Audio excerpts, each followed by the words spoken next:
Então, a todo momento, nós somos testados a manter o nosso equilíbrio. Se nós vemos os edifícios, nos edifícios são instalados para-raios para diminuir os riscos de um raio atingir um local e causar danos, ou mesmo fulminar o que for atingido. Nos lares, existe também o hábito da limpeza.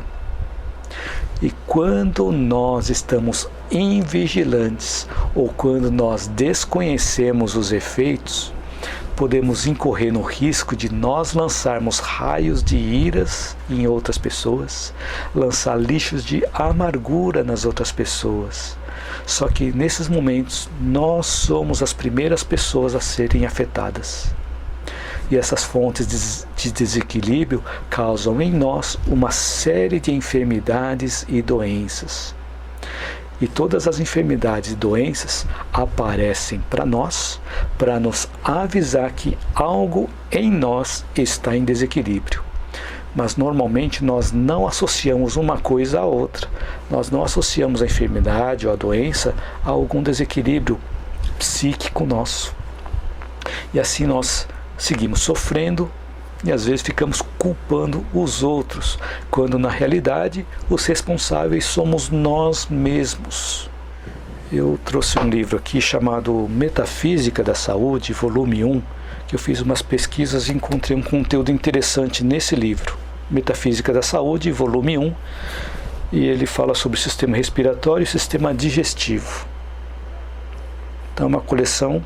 Por enquanto é uma coleção de 5 volumes, onde nesse volume 1 encontrei algo que está associado ao tema de hoje.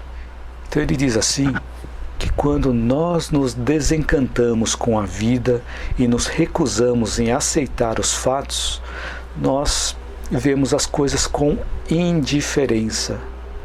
E aí ficamos mais desconfiados com as intenções das outras pessoas, perdendo até motivação em viver. Passando a viver de uma forma mais pessimista, como se a vida estivesse contra nós.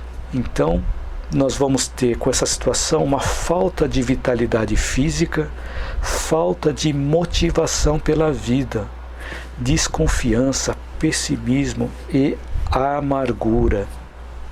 Então, quando nós estamos passando por um momento de pessimismo, um momento de amargura, eles reduzem as funções do nosso pâncreas e vai afetar na assimilação de proteínas pelo nosso organismo. Então, o contrário, que seria levar a vida com otimismo, ele vai regular a função do pâncreas em metabolizar as substâncias que nós absorvemos, melhorando a nossa saúde e também melhorando a nossa vitalidade física. Então, qual a diferença entre um otimista e um pessimista? Eu até peguei esse exemplo desse mesmo livro, Metafísica da Saúde. Então, esse exemplo está aqui nesse livro. Ele fala assim que quando uma pessoa chega em casa e encontra um pedaço de bolo, o otimista ele vai dizer: que bom que fizeram o bolo e se lembraram de mim. Agora o pessimista vai dizer assim: pô, deixaram só esse pedaço de bolo para mim, só porque eu saí, cheguei mais tarde, fizeram um bolo e já comeram quase tudo. Então essa é a diferença entre o otimista e o pessimista. Então a pessoa pessimista se coloca na posição de vítima, e essa posição é paralisante. Acho que até vocês devem ter visto até em desenho animado, aquele personagem, a hiena, que ele sempre falava: ó céus, ó vida, ó azar. Ficava se lamentando o tempo todo, ficava se colocando na posição de vítima, ou seja, ficava paralisado e não produzia. Então, quando nós temos medo de enfrentar os obstáculos da vida por não querermos nos frustrar, nós nos recusamos a exteriorizar as nossas sombras. Ficamos achando que não recebemos nem da vida e nem dos outros o que eles nos devem. Mas, na realidade, somos nós que devíamos ter construído em nosso mundo interior as coisas que nós esperamos dos outros. E assim, com essa postura, nós nos tornamos pessoas amargas, pessimistas e mal-humoradas. E essas energias acabam sendo distribuídas pelo nosso corpo, podendo atingir o nosso pâncreas, causando a inflamação dele. Então são as nossas tendências em transformar tudo em drama. E associado a tudo isso também tem a raiva. A raiva também está embutida a tudo isso. Então, quanto mais amargas nós nos tornamos como pessoas, mais nós dificultamos o metabolismo dos nutrientes. E podemos passar a um estado depressivo, nos sentindo rejeitados, nos sentindo mal amados.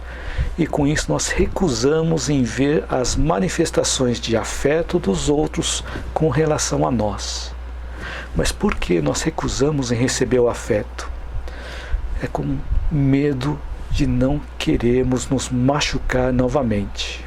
Então, como que nós podemos mudar esse estado de amargura? Nós podemos começar a nos exercitar, para nos abrir para a vida, para dar abertura para as pessoas se aproximarem de nós e também procurar colher as coisas boas, colher os ensinamentos das coisas que às vezes nós não achamos boas. E com o tempo, o estado de amargura vai se transformando em alegria de viver, pois vamos cada vez mais descobrindo o sentido da nossa vida. E assim esse sofrimento vai deixando de existir.